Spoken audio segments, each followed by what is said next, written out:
Bismillah, Assalamualaikum warahmatullahi wabarakatuh. Baiklah, pada hari ini kita akan membahas mengenai letak dan luas Indonesia. Letak suatu tempat di permukaan bumi tidak hanya sekedar menunjukkan posisi di antara tempat lainnya.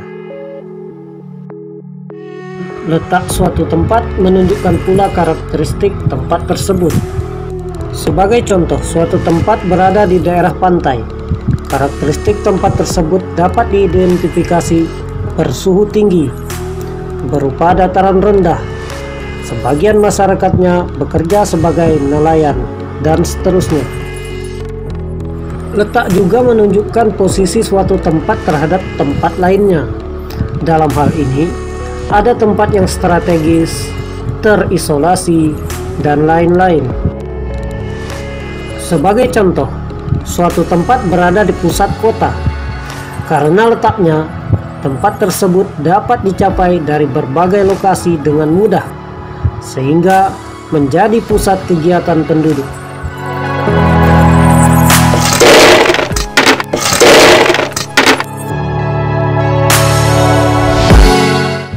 A. Letak astronomis.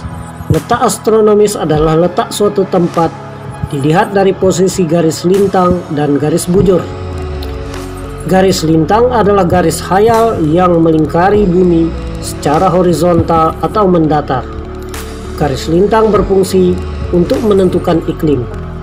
Garis lintang dibagi menjadi dua, yaitu garis lintang utara dan garis lintang selatan, yang dibatasi oleh garis ekuator atau khatulistiwa.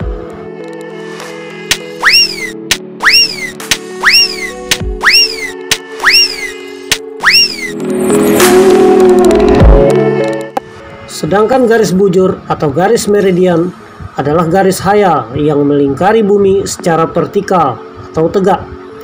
Garis bujur berfungsi untuk menentukan waktu. Garis bujur dibagi menjadi dua, yaitu garis bujur barat dan bujur timur, yang dibatasi oleh Greenwich Mean Time atau GMT.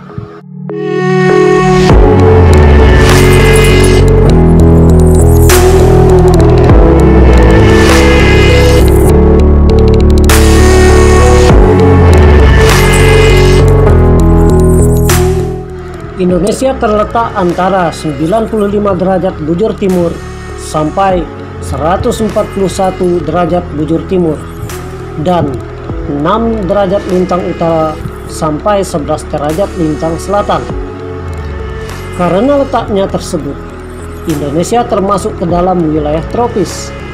Wilayah tropis dibatasi oleh lintang 23,5 derajat lintang utara dan 23,5 derajat lintang selatan. Perhatikanlah peta berikut ini. Daerah yang ditandai arsiran merupakan wilayah tropis dan Indonesia seluruhnya masuk dalam wilayah tropis. Apa yang menjadi ciri daerah beriklim tropis? Ciri iklim tropis adalah suhu udara yang tinggi sepanjang tahun, yaitu sekitar 27 derajat Celcius. Di daerah iklim tropis tidak ada perbedaan yang jauh antara suhu pada musim hujan dan musim kemarau. Kondisi ini berbeda dengan daerah lintang sedang yang suhunya berbeda sangat jauh antara musim dingin dengan musim panas. Suhu pada musim dingin dapat mencapai sekitar minus 20 derajat Celcius, sedangkan pada saat musim panas dapat mencapai sekitar 40 derajat Celcius. Secara umum, keadaan iklim di Indonesia dipengaruhi oleh 3 jenis iklim, yaitu iklim muson, iklim laut, dan iklim tropis.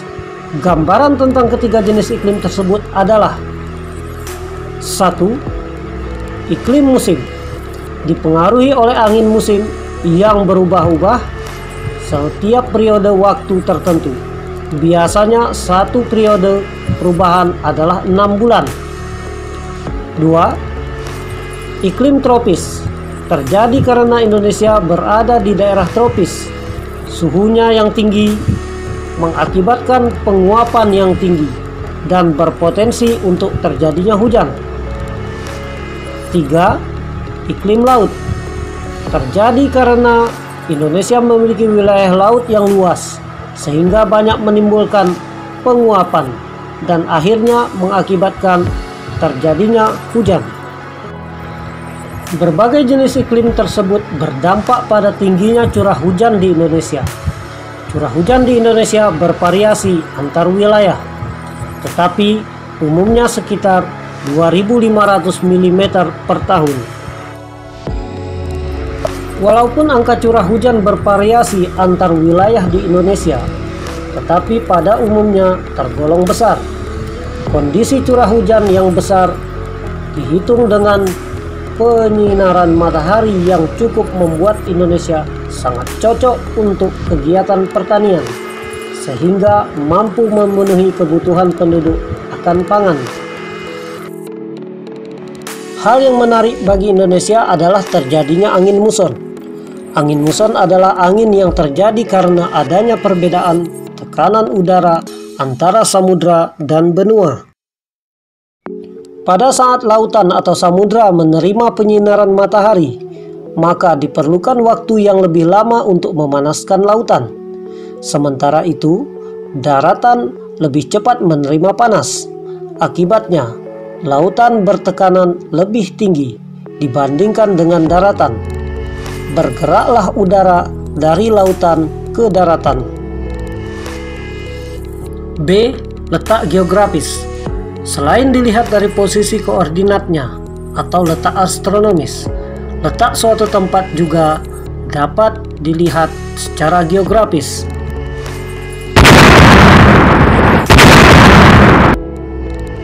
Letak geografis merupakan posisi suatu wilayah atau negara dilihat dari kenyataan di permukaan bumi. Secara geografis, Indonesia berada di antara dua benua, yaitu benua Asia yang terletak di sebelah utara Indonesia dan benua Australia yang terletak di sebelah selatan Indonesia. Selain itu, Indonesia berada di antara dua samudra, yaitu Samudra Pasifik di sebelah timur Indonesia dan Samudra Hindia di sebelah barat Indonesia.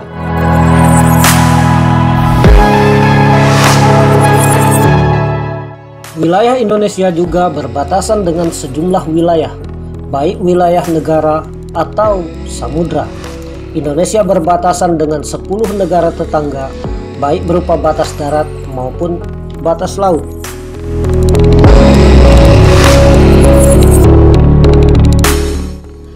Indonesia berbatasan di darat dengan negara Malaysia, Papua New Guinea, dan Timor Leste. Sedangkan batas lautnya dengan negara India, Thailand, Malaysia, Singapura, Vietnam, Filipina, Palau, Papua New Guinea, Australia, dan Timor Leste. Batas Indonesia juga dapat dilihat dari posisinya. Sebelah utara, Indonesia berbatasan dengan negara Malaysia, Singapura, Palau, Filipina, dan Laut Cina Selatan. Sebelah selatan Indonesia berbatasan dengan Timor Leste, Australia, dan Samudra Hindia. Sebelah barat Indonesia berbatasan dengan Samudra Hindia. Dan sebelah timur Indonesia berbatasan dengan Papua New Guinea dan Samudra Pasifik.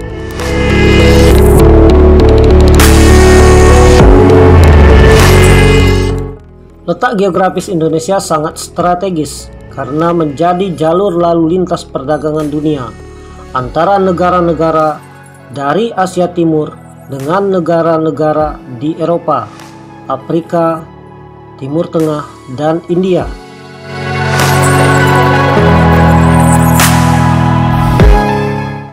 Kapal-kapal dagang yang mengangkut berbagai komoditas dari Jepang, Cina, dan negara-negara lainnya melewati Indonesia menuju negara-negara tujuan di Eropa.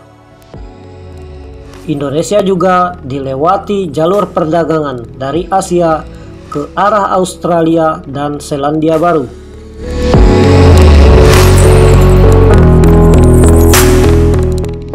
Letak geografis memberi pengaruh bagi Indonesia, baik secara sosial, ekonomi, maupun budaya, karena menjadi jalur lalu lintas pelayaran dan perdagangan dunia.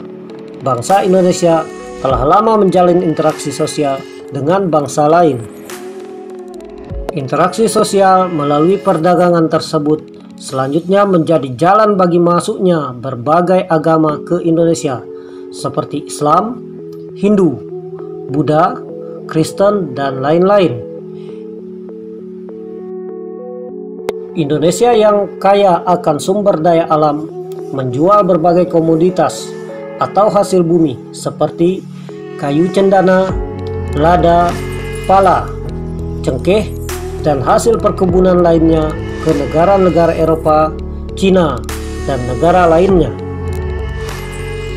Negara-negara lain menjual berbagai produk barang seperti porselen, kain sutra, tenunan halus, mesin, dan lain-lain ke Indonesia. Selain keuntungan, letak geografis Indonesia juga memberi dampak yang merugikan.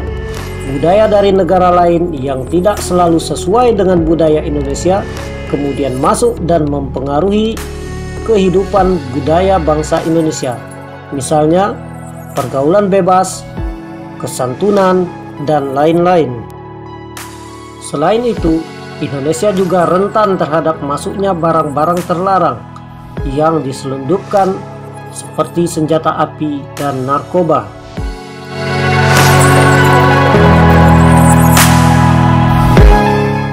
Jika kamu perhatikan peta jalur perhubungan dunia, tampak banyak alternatif rute pelayaran dunia. Jalur pelayaran tersebut melalui sejumlah selat di dunia. Walaupun tampak rumit, rute pelayaran utama atau core route pelayaran dunia relatif sederhana, yaitu menghubungkan Amerika Utara, Eropa, dan Asia Pasifik melalui terusan Suez, Selat Malaka, dan terusan Panama. Perhatikanlah, Indonesia dilalui oleh jalur pelayaran utama dunia. Jalur utama tersebut merupakan jalur pelayaran perdagangan paling penting dan melayani pasar utama dunia. Di samping itu, terdapat rute pelayaran pendukung atau secondary route yang melayani pasar yang lebih kecil.